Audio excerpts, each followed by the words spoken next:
Hello, this is a presentation on immunosuppressive effects of opioids on cancer patients. Opioids are used for cancer patients to manage pain of the cancer or any of the cancer treatments. Opioids have also been shown to have immunosuppressive properties in healthy adults. For cancer patients, their immune system has already been altered. So, there might be an adjunct effect of opioids on an already altered immune system.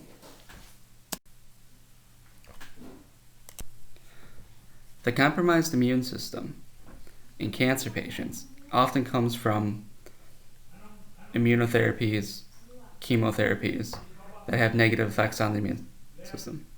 This increases the chances for infections, making them a primary concern in cancer patients, including further stress on their immune system from just physical, emotional, mental stress that can occur during the treatment course of cancer.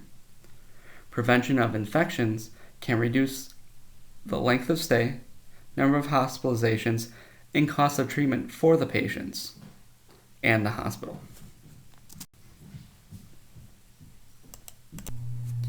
This interrelationship between cancer patients already having an impaired immune system and the immune system being impaired further with opioids brought us to our PICO question. In cancer patients, does the use of opioid medications increase the risk for infection?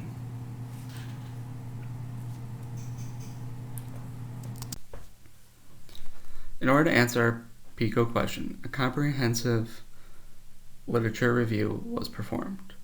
Databases used for this literature review were PubMed and Cochrane. Search terms included any combination of the following words: immune, system, function, infection, rate, patients, opioids, medications, cancer. Below is a table with the studies that we found.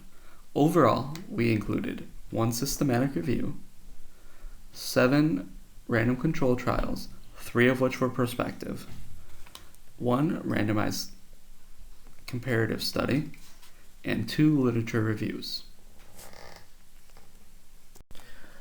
Of the studies found, indications of immune function were measured through the use of natural killer cells, both in prevalence and activity.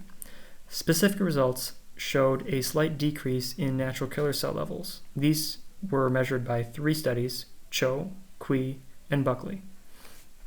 A different study showed that there was no change in natural killer cell level, which was corroborated by a systemic review by Boulain et al.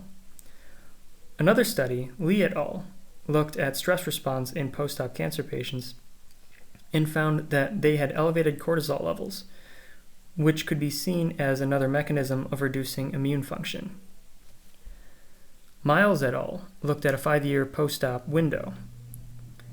Health indications examined were survivability, occurrence of complications, including infection rates, and reoccurrence of cancer after surgical removal.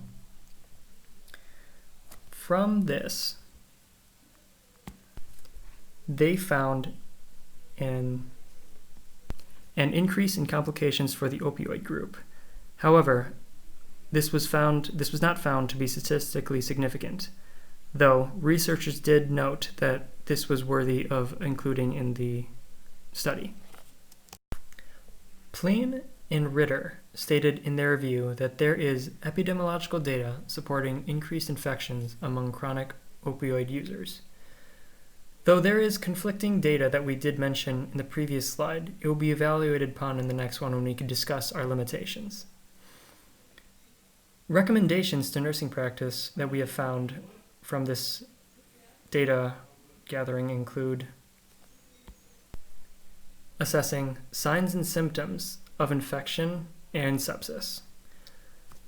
Also, monitor indications of immune functionality through white blood cell count, procalcitonin, CRP levels, and other changes in vital signs. Limitations we experienced from our search include an overall small body of evidence. Of the studies we could find, majority presented with a small sample size. Threats to external validity were mainly due to a majority of our evidence coming from non-American sources. Lastly, there were limited direct measures of infection rates among our population of interest. Thank you to listening